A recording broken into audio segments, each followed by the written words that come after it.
Okay, fine.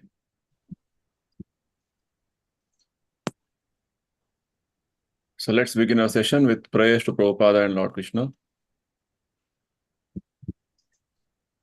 Just make it live.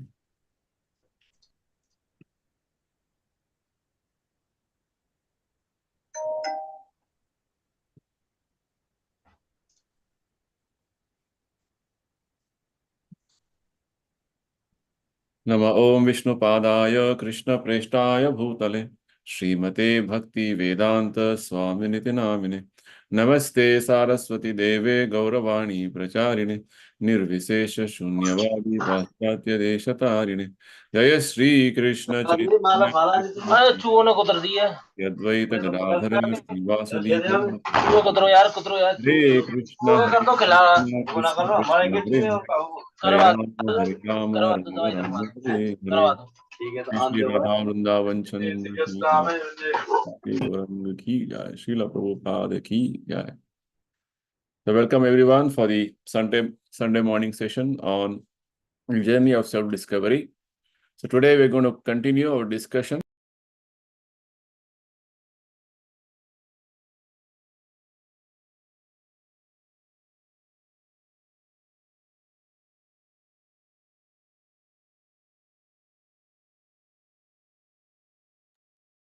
There's a conversation between Prabhupada and one head of the university, Dr. Oliver, in South Africa.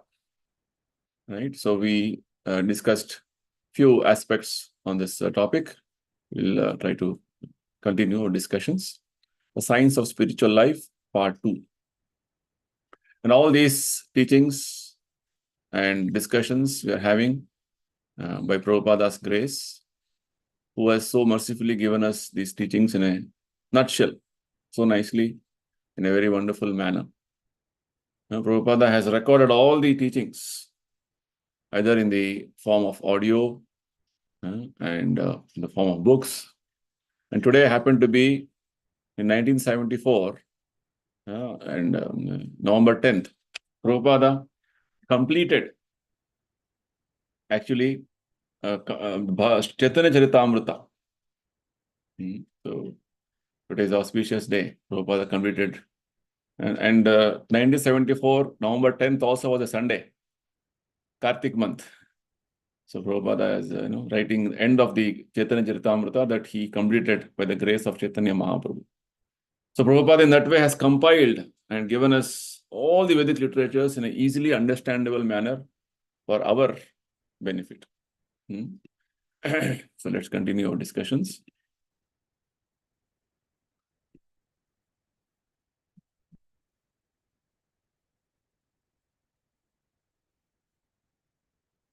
So in the previous session, let us get a quick recap of what we understood. The discussion began, basically Prabhupada had delivered a lecture to the university students in South Africa, Durban. And Prabhupada was speaking, of course, from Bhagavad Gita about transmigration of the soul and all these aspects. So the head of the university, Dr. Oliver, he was quite impressed and he was trying to tell Prabhupada that how can we make this understanding of Bhagavad Gita known to the people, in a very easily understandable way, in a nice presentation. How can they? Because right now people take the subject matter of spirituality as something disconnected from their life. So Prabhupada immediately answered, actually, Bhagavad Gita is presenting us spiritual science. It is very scientifically presented. In fact, the very fact that we are changing our bodies and we are transmigrating from one body to another body is very obvious for all of us. And we have been going on like this, changing our bodies, life after life. And we have to go on changing bodies unless we come to the point of realization that this transmigration is a constant factor going on, unless we're in the material world. So Prabhupada told the professor that the real aim of life is to come to the point of understanding that we have to come out of the cycle of birth and death. That is what Bhagavad Gita is teaching us. Next, Prabhupada, while this was being addressed, the professor had asking, in our Christian religion, we don't accept this transmigration or change of bodies. And Prabhupada very nicely answered, it's not a question of this religion or that religion. It's a question of who you are, your spirit, soul, and we are all transmigrating from one body to another. This doesn't, which religion you belong to, it doesn't matter. And all these aspects of how we are changing our bodies, what is our real situation, what is that I'm supposed to be doing in my life, human life, all this is explained in the synopsis in the Bhagavad Gita. So Prabhupada explained that Bhagavad Gita is teaching us how to act in life in a very concise manner. This understanding has to be known by everybody. Otherwise, human life will be spoiled. And further, in the course of discussion, Prabhupada also explained that Bhagavad Gita is not simply some sentimentalism. Bhagavad Gita is explaining everything very logically and scientifically. Prabhupada gave the famous understanding from Bhagavad Gita, very beginning chapter, about how the body is changing from boyhood to youth, youth to old age. This is very logical and scientific. So Bhagavad Gita is presenting all the aspects of life in a very, very wonderful scientific manner. So Prabhupada always, when he spoke to the academic circles, scientists, scholars, he always presented Bhagavad Gita in a very logical manner. And Prabhupada always said, see, Bhagavad Gita is a science which can be experimentally verified and logically proven. That's what science means. Science means that the different principles, what we see, observe, should be experimentally verifiable. So Prabhupada always said Bhagavad Gita's presentation is science. So Prabhupada said Bhagavad Gita is logically presenting, scientifically presenting everything and explaining to us for our understanding, for our betterment. And Prabhupada also said, just like all of us are so absorbed in right now with regard to the body which we are having, and we think, no, this is what I am this bodily conception of life. But this body is a dead vehicle. The example Prabhupada gave was, the car is always dead. Only when the driver sits inside the car is what the car appears to be moving. Right? So likewise, the situation of car is such that the car is not a living entity. The driver inside the car, when he pushes the buttons and he starts with the steering movements, only then the car moves. Otherwise, the car itself has no ability to move. Right? This is the science which Krishna is explaining in Bhagavad Gita. Likewise, Prabhupada also said, all this understanding is very nicely explained in Bhagavad Gita. We have to simply study the Bhagavad Gita to begin spiritual education. So Prabhupada was again and again stressing on how in the modern day education setup, in the modern day society, people are neglecting understanding Bhagavad Gita and the teachings of the various Vedic wisdom, because of which they are not able to understand the purpose of life, aim of life. So Prabhupada said, need not worry about all the Vedic wisdom, just stick on to Bhagavad Gita, which is the synopsis of the entire Vedic scriptures. It's going to tell you how to act in life. It will tell you how to connect ourselves with this human form of life and achieve perfection. So Prabhupada said, simply study Bhagavad Gita.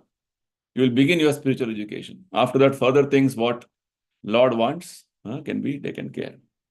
Fine. So let's continue our discussions.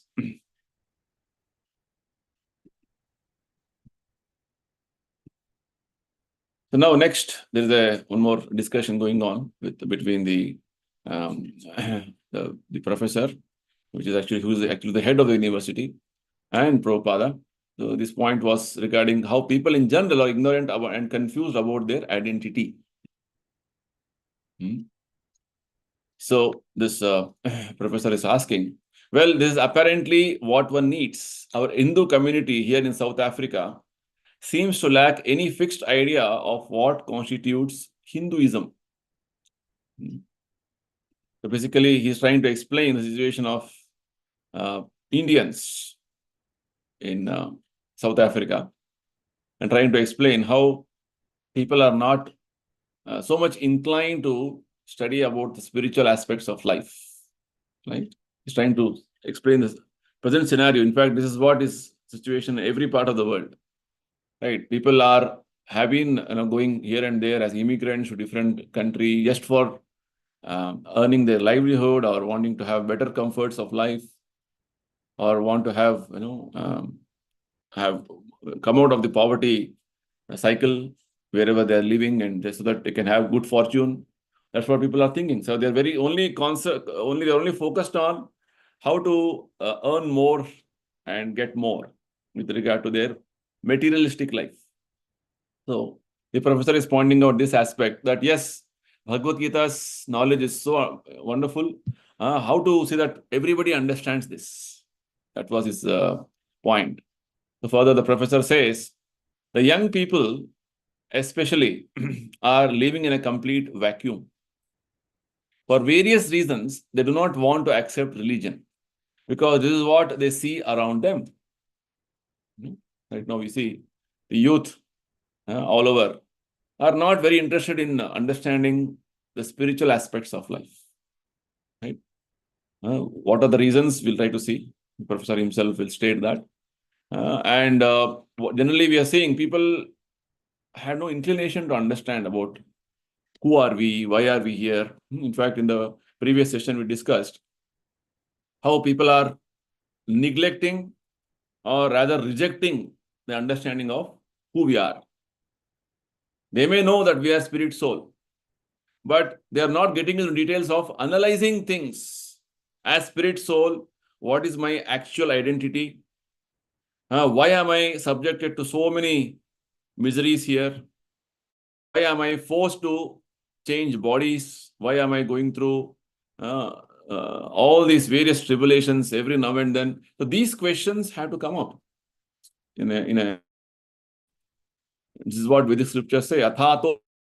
Now that you have got human form of life, questions have to be actually coming up in our consciousness, and we need to find answers for it. Right? Human life means this inquiry, relevant inquiry that who am I? Why am I here? What should be I doing in this life? So basically, this professor also has, see how the academic circles also, who are intelligent, they're seeing how the youth, this about 50 years ago and even now, we are seeing that young people are especially living in a complete vacuum. They don't know what is life, what is the purpose of life. And when it comes to the point of religion, spirituality, they think, oh, it is all untouchable. We did not even discuss about these things. But they don't want to understand the reality of life, unfortunately. So further, the professor is pointing out, they cannot identify with the Christian religion, the Islamic religion, or the Hindu religion. They are largely ignorant. So Prabhupada says, yes, there is a situation in the present day society, but we as responsible leaders, guardians, we should show the right path. And the Bhagavad Gita's teachings is the original, authentic path, Prabhupada says. So this professor further says, there were not very many great scholars in South Africa amongst our Indian community. He's seeing how India is a land of spiritual culture, but in South Africa, at least, there are not many great spiritual scholars, so to say. They are earning their livelihood. In fact, Prabhupada made this comment many times when he was traveling in the West, in America, how Indians, they are coming in the name of getting educated and begging for what? For, I want to learn this technology, I want to earn money.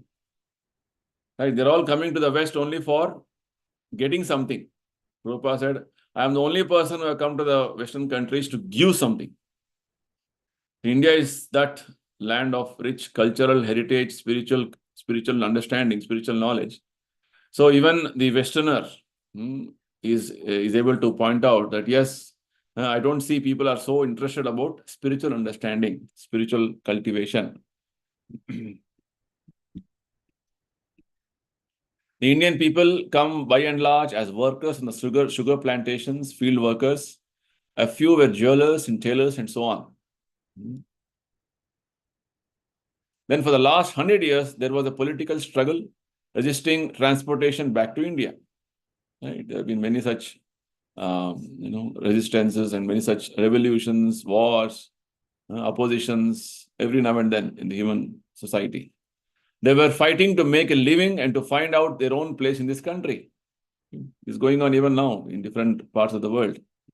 Every country has their own set rules with regard to immigrants, and they want to allow their own citizens to have all the comforts of life, whereas immigrants are rather having a lot of check and balance to make them enter into in their country.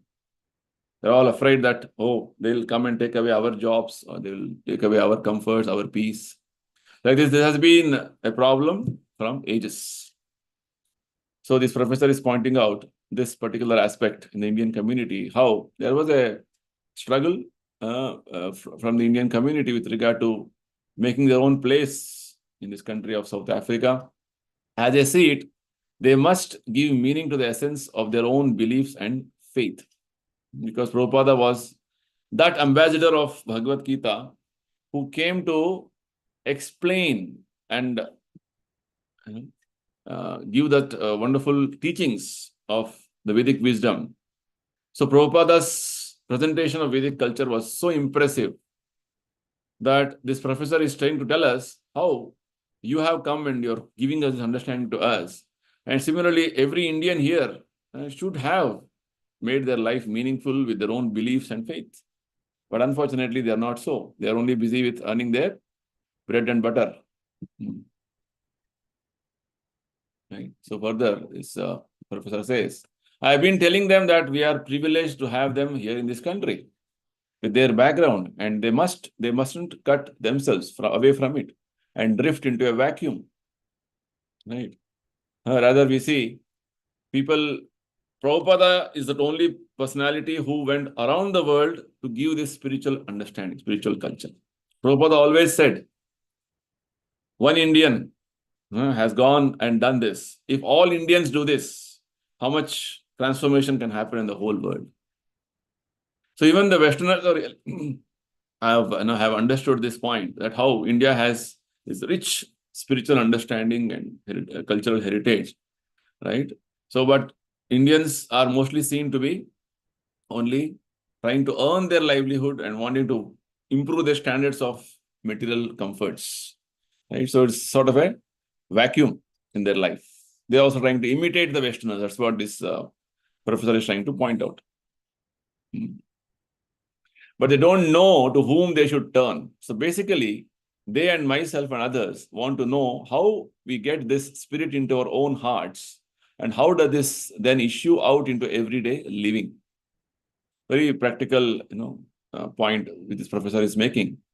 Yes, first of all, there is sort of a vacuum in everybody's life with regard to what is the purpose of life, what is the, where we are moving forward. Just we are busy with our day-to-day life of earning our livelihood, meeting our ends, and trying to see we are very happy with regard to gratifying our senses. So this aspect of philosophically trying to come to the point of understanding that, yes, this life is simply not eating, sleeping, mating, defending. This life is meant for liberating ourselves from this continuous cycle of birth and death. This sense of realization, and when it comes, then you have come to the human form of life. That's why scriptures say, Athato Brahma Jigyasa. So Prabhupada's that wonderful lecture in South Africa's university on Bhagavad Gita has impressed so much this professor that he is telling what you said was so wonderful, so much factual, so much scientific. How to see that everybody especially Indians in our country, are able to take up this seriously, and they can also follow this in their life. That was his point. So Prabhupada says very nicely, that is all explained in the Bhagavad Gita.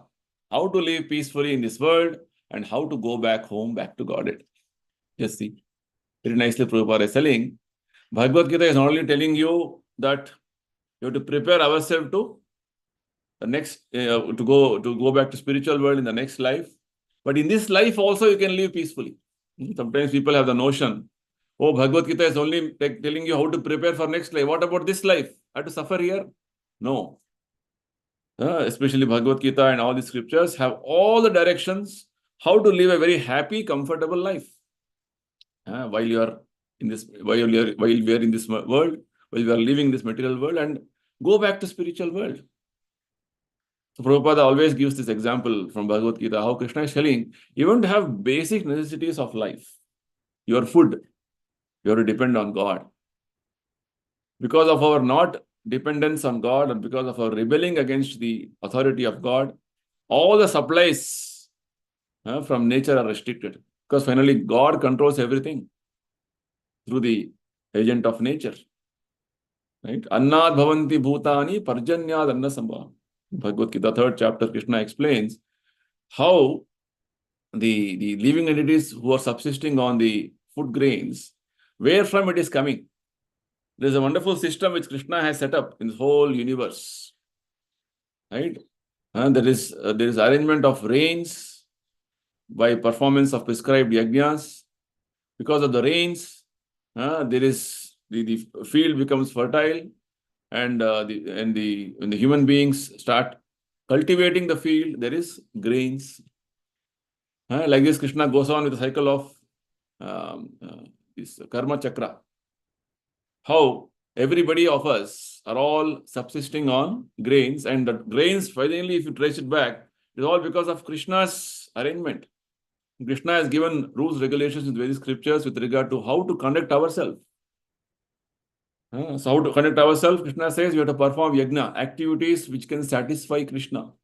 This is what Prabhupada meant here when he's saying that everything is there in Bhagavad Gita, how to live peacefully in this world and how to go back home, back to God. Recently, I was reading the Bhagavatam, Prabhupada's one purport. Prabhupada says, even to remain healthy, you can, if you chant Hare Krishna, you'll remain healthy. Just see. And by chanting Hare Krishna, you will have a good health, Prabhupada says. Just see. Which means, actually, Bhagavad Gita is very carefully analyzing and telling us how every aspect of our life is dependent on Krishna. It's like the vegetables and all the fruits become juicy. How? Krishna says, because of the moonshine. And what is moonshine? Krishna says, it is my energy. The vegetables and the fruits become very tasty, very succulent. How? Because by Krishna's arrangement, the moon is shining on them in the night. So without vegetables and fruits becoming very juicy and tasty, you cannot even have your life going smoothly. And without sun rising every day, you cannot have our day started and our other aspects of life going on. Like this, in every aspect of our life, Krishna says, we are dependent on Krishna's arrangement in this material world. So this has to be understood, realized. So when you align ourselves with the ways Krishna wants us to function in the material world, as Krishna explains in the Bhagavad Gita 11th chapter, Mat karma krin, mat paramaha. When you work for Krishna, it should be Krishna karma. Anything else you do, it will be a suffering. So Krishna has given us very wonderful directions in the Bhagavad Gita, how to live peacefully in this world and how to go back to home, back to Godhead. Further, Prabhupada says, further one more discussion happens, that soul is eternal, body is changing. This point we discussed in the previous sessions also. Again, hearing from Prabhupada is very wonderful. So this professor further asked, but how does one get modern man to voluntarily make this experiment? Right? The professor's concern was what? how to bring people, especially Indians in our country, to the point of understanding Bhagavad Gita's principle. Right? Prabhupada said, yes, Bhagavad Gita is very practical. You can live your life peacefully now, because the professor's one point was that, people come here for their livelihood. Yes, Krishna is giving us directions how to live a very peaceful life, and also prepare ourselves to go to spiritual world. Now, this professor is having one more very wonderful point, how to see that we make this modern man follow these principles. Modern man voluntarily make this experiment. Right?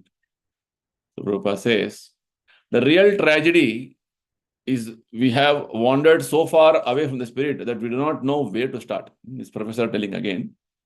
The professor sincerely wants to see that these principles of Bhagavad Gita be followed in amongst the Indians and other community of people in this country.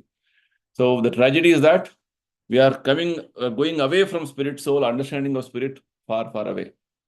And we can't get a few dozen honest believers to sit down and try to find out how much God wants to give of his mind to our minds. Right? So this professor seems to be quite mature, and he's a good person who's trying to see that how to improve the standards of people life with regard to teachings of Bhagavad Gita. So Prabhupada says, God is giving himself. We just have to accept him. That requires a little advancement. See, Prabhupada's talk and his presentation was so precise and to the point. Already God's arrangement is there. God is giving himself means God's arrangement is there. We just have to follow. For that, this requires little intelligence, little advancement. What is that? Prabhupada says, everything is there. Otherwise, everything is there. God says that the soul is eternal and the body is changing. Right? So, here, we have to understand one thing, that in the Shastras, Prabhupada has given us one Upanishad with the name Ishopanishad's full explanation. The very beginning invocation mantra says, the arrangement by God in this creation is all perfect and complete. Om Purnamada Purnamidam Purnat Purnam Udachyate. And all the various arrangements God has made in this creation is to help and facilitate all the living entities to go back to spiritual world. Right? And whatever incompleteness we are experiencing is because of our incomplete understanding of the all-complete and perfect God. Very nice statement Prabhupada makes. We are feeling, it is this scarcity is there, this is lacking, that is lacking. Prabhupada is trying to make this point in his answer to the professor, that he was anxious at how to make people know about this wonderful spiritual science of Bhagavad Gita. So Prabhupada says, all arrangements are there. Krishna's arrangement is perfect. Just that we need to little get into details of how to follow them. So Prabhupada is giving one nice example now. He says, just like everything is there, God says that the soul is eternal and the body is changing. So Bhagavad Gita's knowledge, Krishna is telling this. Right? Prabhupada is giving this example to illustrate how all the knowledge is there in Bhagavad Gita. Just you have to take and study that. It is a very simple example. A boy becomes a young man, and a young man becomes an old man. There is no denying this fact. I can understand it, and you can understand it. It is very simple. Right? So this is the basic lesson Krishna is giving in Bhagavad Gita. Dehinosmin yatha dehe kaumaram yavvanam jara. Right? Tatha dehantara prapti dhiras tatra na muhyati. Right? So Krishna is giving us understanding that our body is changing, which all of us are experiencing day in and day out. Boy becomes a young man becomes an old man. Right? It is a fact. Everybody can understand it. All of us have gone through these phases of life like this. But thing is, we are not able to comprehend it or rather we're not able to see the fact. We are outrightly not observing the facts of reality about our life. That is the problem. Prabhupada goes on to explain. I remember that as a boy, I was jumping, and I cannot do that now because I have a different body. Prabhupada is giving his own example. How as a boy I used to jump, now I'm not able to jump, which means I've changed my body. So I am conscious that I possessed a body like that. Now I do not possess it. The body is changing, but I am the same person eternally. You see how nicely Prabhupada is presenting this point of the body is changing, but we are eternal. That's the point. So the whole aspect of the transmigration of the body is a fact, whether we accept or not. It's the truth. So Prabhupada is saying that I am conscious that I have changed my body from very birth up to now. I've been changing my bodies. The body which I had when I was a small boy, I don't have it now. I don't possess it now. So like this, the person within me is eternal, but these bodies are changing. So Prabhupada is saying to make this point. Deha, Dehi. Deha, it means this body. The body is changing, whereas I, Dehi, the spirit soul is eternal.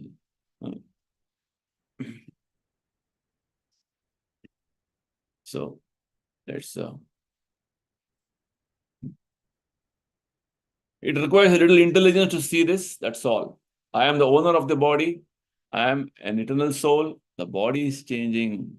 You see, the body is changing, but I remain as an eternal person. This is the beginning of Bhagavad Gita's knowledge, Bhagavad Gita's teachings, which Krishna gives in the wonderful understanding. So next, Prabhupada says, our real business is to know God. So this professor has a question now. Now, having accepted that a further problem then arises, what are the implications? Right? So Prabhupada's point was, to just accept what Krishna is telling in Bhagavad Gita. Things are all there. With little intelligence, you just understand Krishna's Bhagavad Gita, then everything Krishna will reveal everything.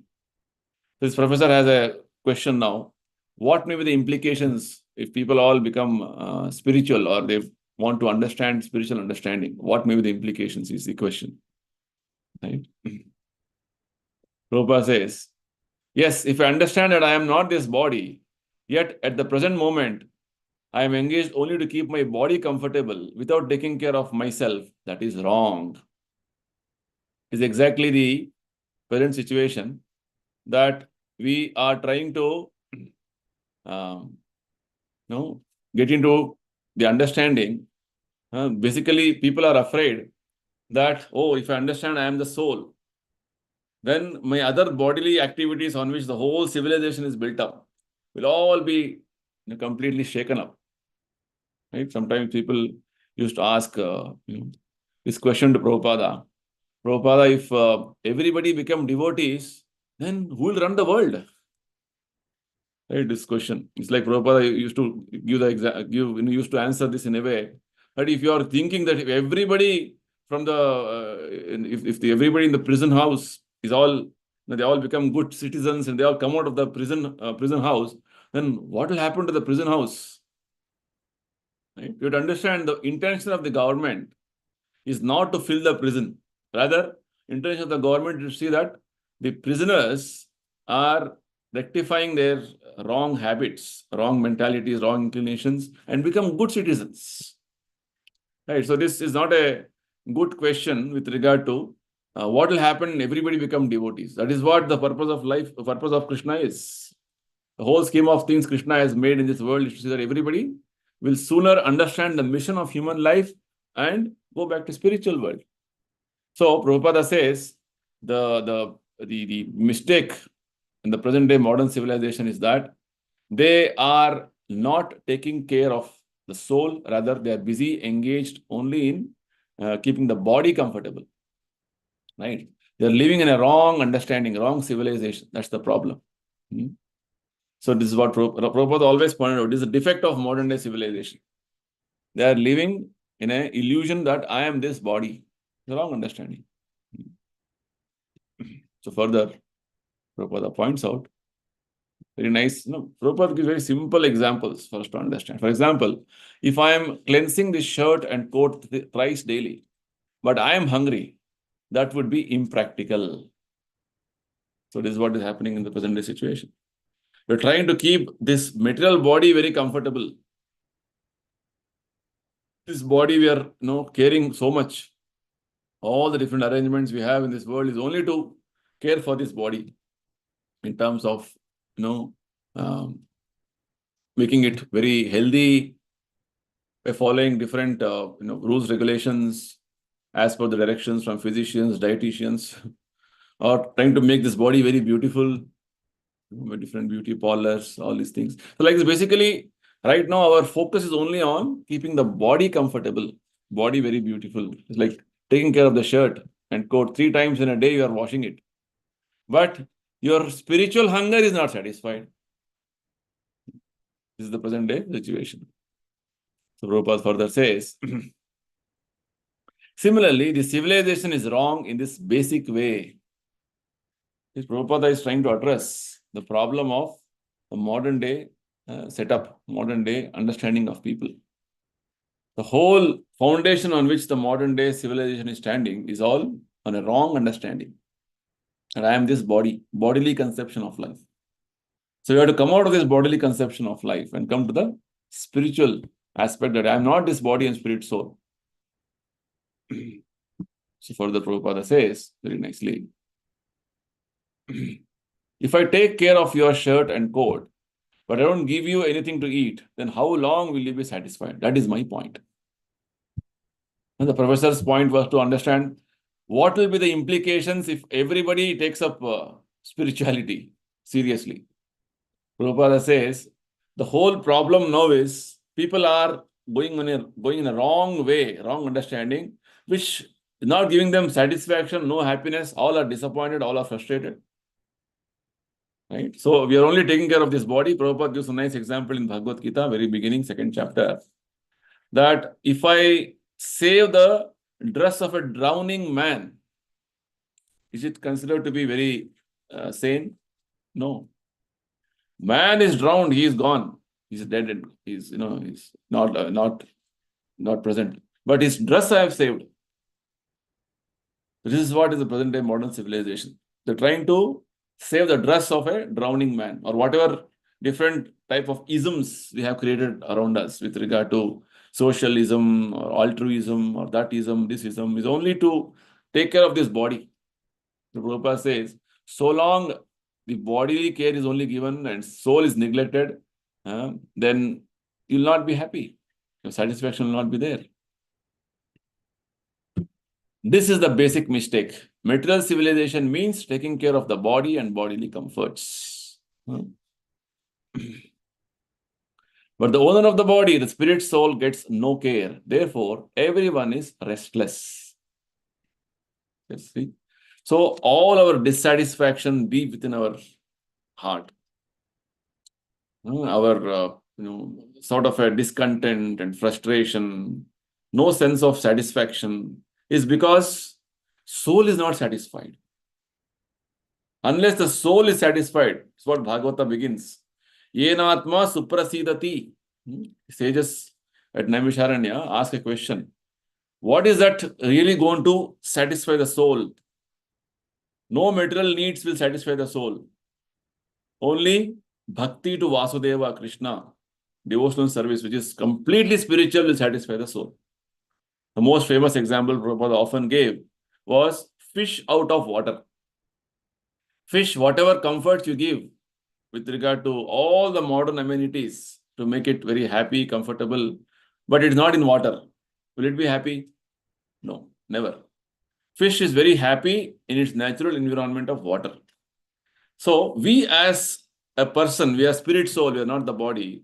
We will be having our happiness only in spiritual environment, spiritual conditions. No amount of material comforts, material environment will make us happy. That's the point. So this is the basic mistake of modern day civilization. They are trying to only increase the material comforts. But the owner of the body, spirit soul is not getting any care. Therefore, everyone is restless, disappointed, frustrated, confused, bewildered. They are changing the ism from capitalism to communism. We do not know what the mistake is. Right? It's like from your from the frying pan to the fire directly. Does it make any difference? Rather, it is more acute. The heat is more acute in the fire directly. So our situation is that we're trying to get a solution for a problem, but the problem is further complicated with so many other aspects of the problem that you are not able to get out of the problem.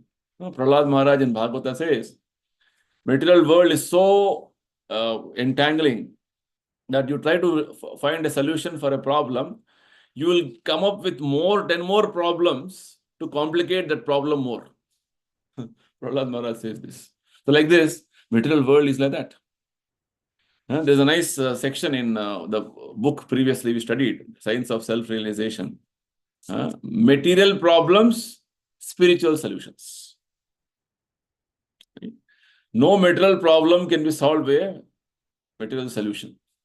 Just like Arjuna's situation of complete, exhausted was completely exhausted with all the reasoning and all the logic with regard to why he should not fight in the beginning of Bhagavad Gita. He was giving all the arguments to Krishna. If I fight, then this family tradition is lost. If I fight, we are going to commit sinful actions. Right? He was thinking, I am very intelligent. I can give reasoning. I can solve this problem of fighting with my own relatives, because the problem before him was he has to fight not with the enemies, but he has to fight with his own family members, his grandfather, his teachers, his brothers, his father-like figures, whom you knew, who were all his relatives, kinsmen. That was his problem. He was trying to put forward arguments of trying to come out of this problem. But finally he understood nothing will help.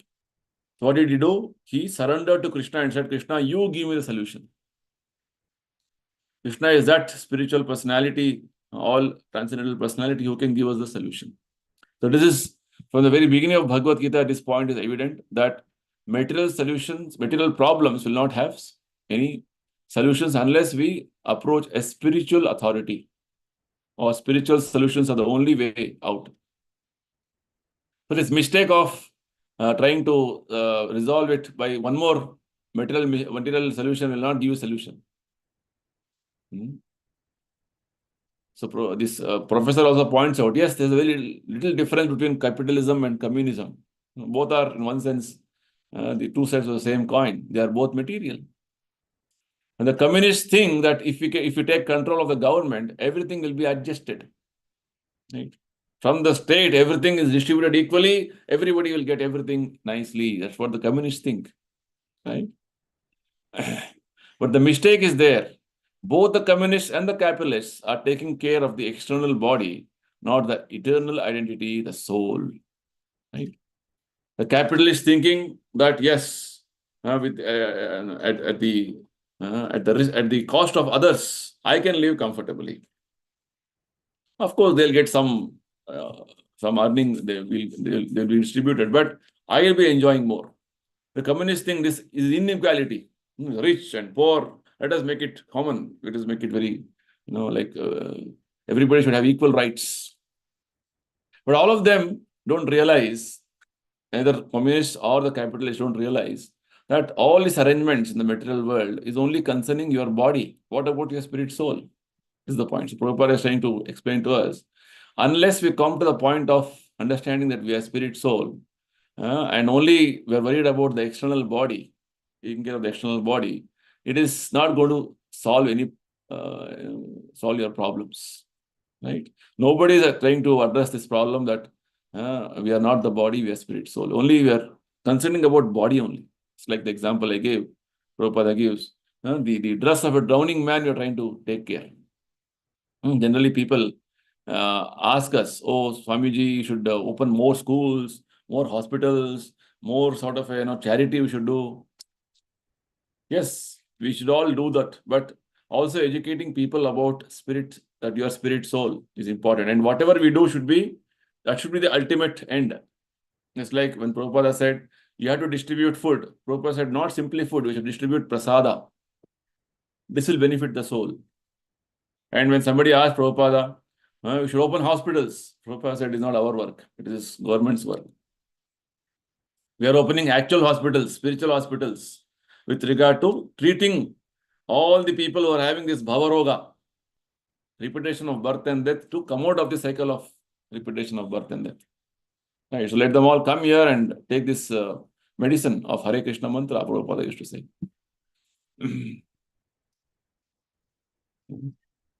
The soul must be peaceful, then everything will be peaceful. Right? Enatma suprasidati. Krishna says in Bhagavad Gita, Bhoktaram yagnatapasam sarvalok maheshwaram suhridam sarvabhutanam nyatva mam shantim brichati. A person in full consciousness of me, knowing me to be the ultimate beneficiary of all sacrifices and austerities, the supreme lord of all planets and demigods, and the benefactor and well-wisher of all living entities, attains peace from the pangs of material miseries. This is a statement from Bhagavad Gita. Krishna is telling how we can have actually peace. It's called peace formula in Bhagavad Gita. 3 things Krishna says. He says, when you recognize Krishna as the only enjoyer, Bhoktaram Yagnatapasam, ultimate enjoyer, and he is the supreme master, Sarvaloka Maheshwaram, the supreme master of all the different planetary systems, for all the different devatas. He is the master, he is the proprietor, and he is the supreme well-wisher of everyone. He is maintaining every living entity. Prabhupada says there are so many animals in the dense jungles in Africa and Amazon, South America. Who is maintaining them? Krishna is maintaining them. Right? So, Krishna is the only enjoyer. He is the supreme proprietor. He is the supreme well-wisher. If these 3 aspects can be understood, realized, then you'll always be peaceful. Right now, this understanding is lacking. And we are all thinking, I am the body, I am not spirit soul, and with the bodily necessities, I have to work hard and earn them.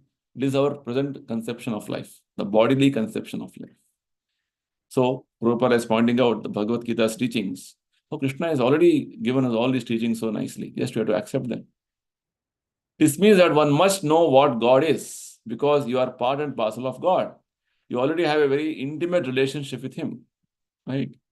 Very nice point Prabhupada is making, that knowing God is not an optional aspect. It is a necessity for us. It's like, now we are thinking I am the body. At least to take care of the body, you have to work. If you are having a vehicle to travel, that how to maintain the vehicle so that the vehicle can be used as an instrument for communication, for moving, is required. But minimum knowledge is required. So Prabhupada says, we are all part and parcel of God. So it is our necessity that one must know what God is. Right? We have a very intimate relationship with God. That's what Krishna is explaining in Bhagavad Gita. Our business is knowing God. At the present moment, there is no information. People have no complete idea. This is the problem. People, even though our duty is to know God, business is to know God, we are not able to. People are totally ignorant about this aspect. So Bhagavad Gita is a authoritative discussion giving this understanding to us. This professor further says, well, I believe that if a satellite in the sky can reveal what is happening from one pole to the other pole, then surely God can reveal His spirit and His mind to anyone who wants to obey Him, who wants to know Him, and who sincerely wants to follow Him. Yes. So here in the Bhagavad Gita is explaining Himself. We have to take it by logic and reason. Then it will be clear understanding of God. So here, basically, the professor is trying to tell, just like a satellite, it is going to give us signals from different parts of this creation very nicely. Accordingly, God also, because He is the Supreme Lord, He should reveal to everybody His mind, and so that all knowledge about Him is revealed to everybody automatically. So Prabhupada says, yes, it will be revealed provided you take the step of trying to know Bhagavad Gita. To take it by logic and reason, not that simply like blindly we accept things. No. Krishna is explaining everything scientifically with logic and reasoning. It's a clear understanding of God Krishna has given. Right? So accept Bhagavad Gita as it is. We are accepting so many things now. Why don't we accept Bhagavad Gita's teachings? Is Prabhupada's point. So very nicely Prabhupada further says, so this professor's point was how to get this across. The teaching is there, but to understand it by authoritative discussion. Very nice point Prabhupada is making. Authoritative discussion. Because we do have discussion, so many things from different points of view. But our discussion should be based on the standard understanding of authoritative knowledge coming down in the parampara. Not simply having a debate with no proper background of knowledge. Just I know whatever I know, I go on talking, discussing. It's like telling in a mixie jar, if you have some ingredients put in that, say you put some coconut. That coconut, when you start operating the mixie, that coconut will start, grinding will start, and what you will see is only coconut, white coconut pulp, while the grinding is going on. So with our limited understanding, if you go on discussing and having whatever I know is what everything I know in the world. Atmavat manyate jagat, Prabhupada used the statement. I know everything. I am a scholar, I am a professor. That is not authoritative. Authoritative discussion means, example of a mixie again. The coconut paste, it has become now. You start ingredients like coriander leaves and some other ingredients, green chili. What happens when you start grinding that again with the coconut paste? It becomes green. Right? Likewise, unless there is an authoritative input in our understanding, our present conditioned thinking will continue.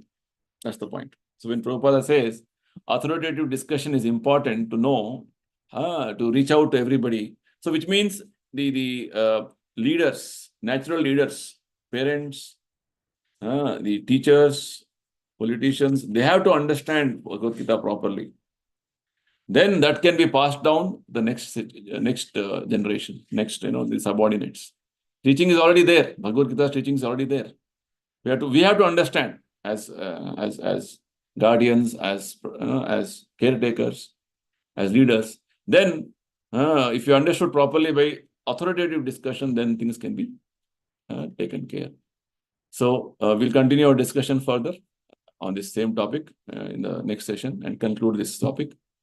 So meanwhile, I would invite for any discussions on this point, on the subject what we discussed today. Today's discussion on the spiritual life, the science of spiritual life, part 2, whatever previous discussion also we had. Any questions, any comments? Yes, you can unmute. You can unmute, Mr. Ramadurai. You can unmute. Not able to unmute?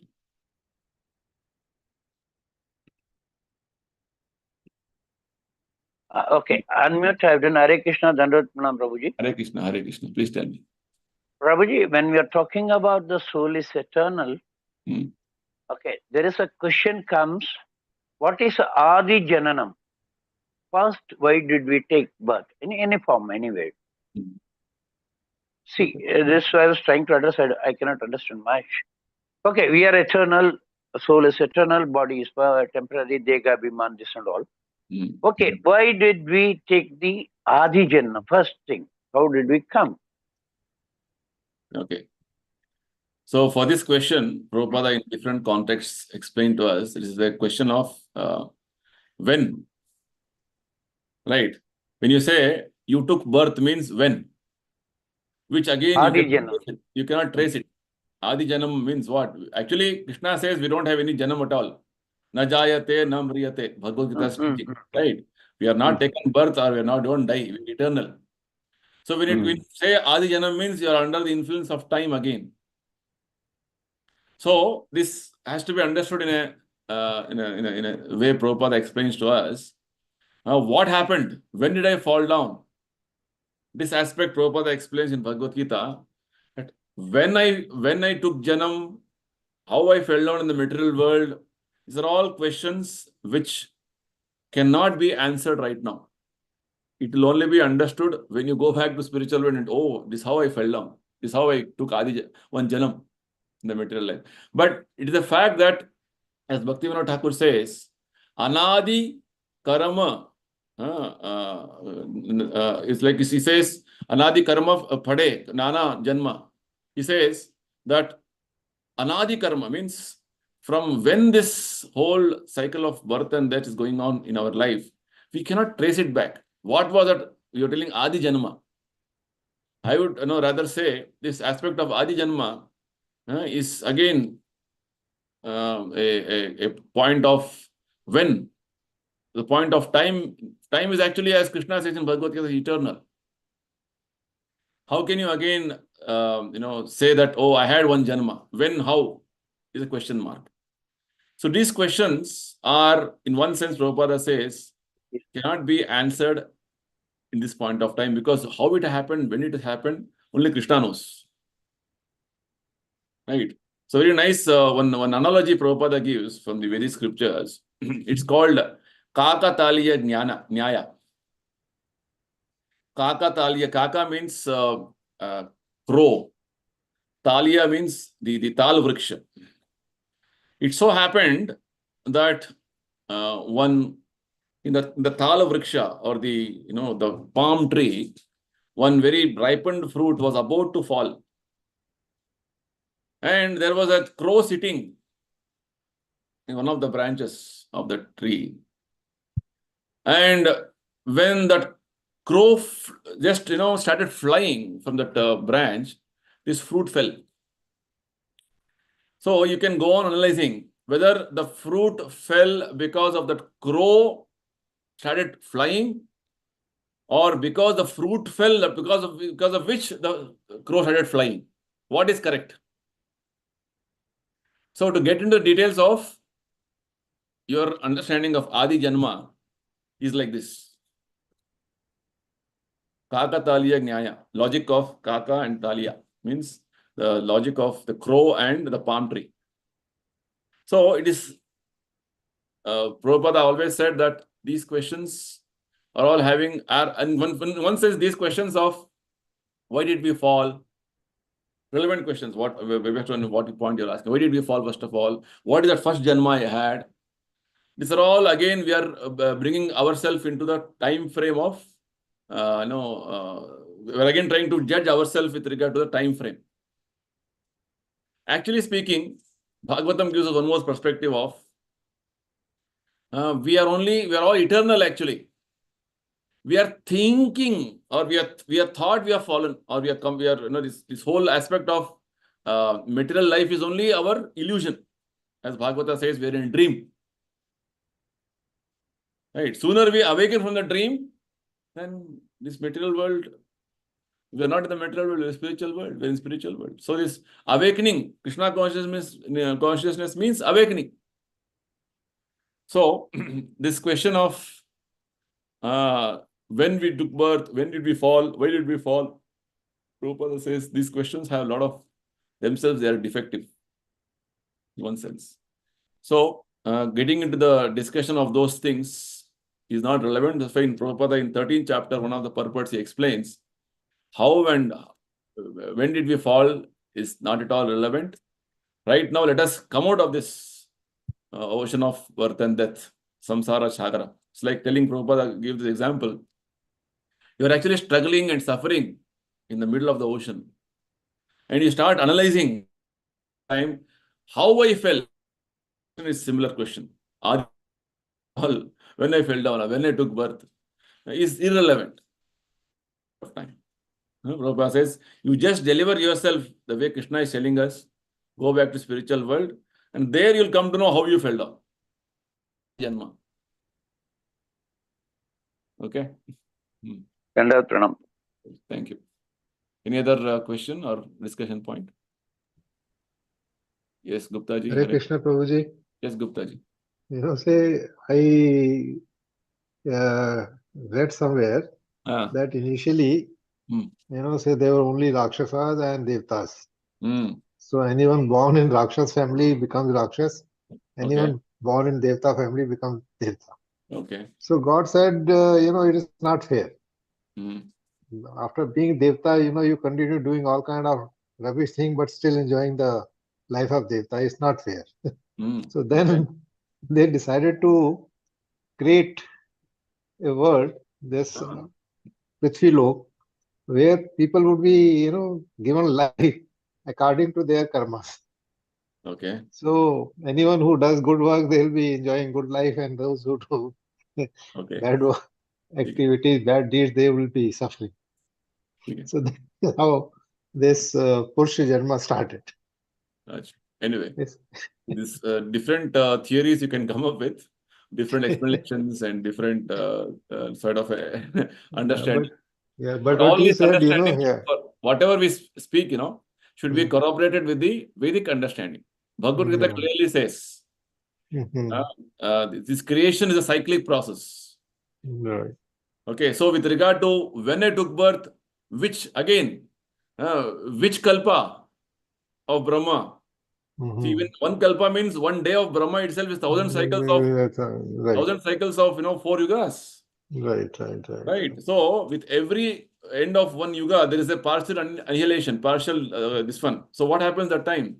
Partially, all of us go and merge in the body of Vishnu. And that time you are completely in total slumber.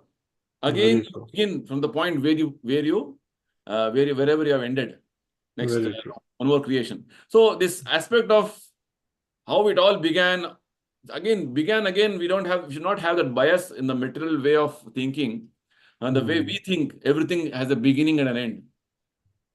That's why Krishna in the Bhagavad Gita says, Kala is eternal. As long as we are having this conditioning that I am this body and this mentality that I want to enjoy in the material world, this aspect of this continuation in the material existence will go on in different ways, different forms. Right. Yes, so that is the point. So this, whatever we present things should be in line with Bhagavad Gita's teachings. So there is, Prabhupada says, when any creation began, all living entities simultaneously exist. Devatas, Danavas, humans, all species of life is Bhagavad Gita's teachings.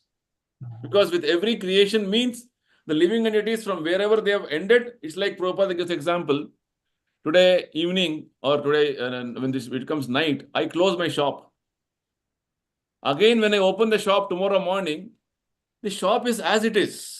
Whatever way I left maybe I left one machine in a particular position, it will be lying as it is. Again, morning I open the shop. Likewise, in Brahma's day and night, things are like that. The night comes, everything is shut down. Again, day comes, everything is again open. Which day, which night is the point, relatively. Right. So from the eternal time scale, if you see, these things are going on. So this whole aspect of creation, annihilation is to give us a sense that I don't want it, but I'm forced to, or I'm subjected to this repeated destruction, repeated annihilation. So this good sense has to awaken in the living entity. So unless until this is awakened, things will continue like this. You will be eternally conditioned. There's a word called Nitya Baddha, or eternally conditioned. Right. So when eternally conditioned means how long, when, just to indicate that from time immemorial, it has been going on. You cannot trace. That's the point. Okay. Fine. Good points. Very nice. Thank you for your participation. We will conclude here and continue our discussions in the next session. Hare Krishna. Jai Srila Prabhupada. Hare Krishna. Dandavat Prabhuji. Dandavat. Hare Krishna. Radhe Shri Radhe.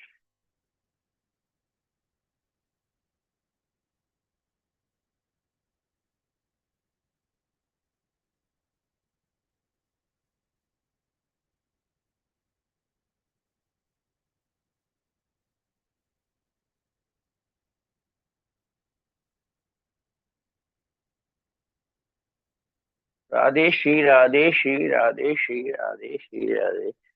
Shri Radhe, Shri Radhe, Shri Radhe.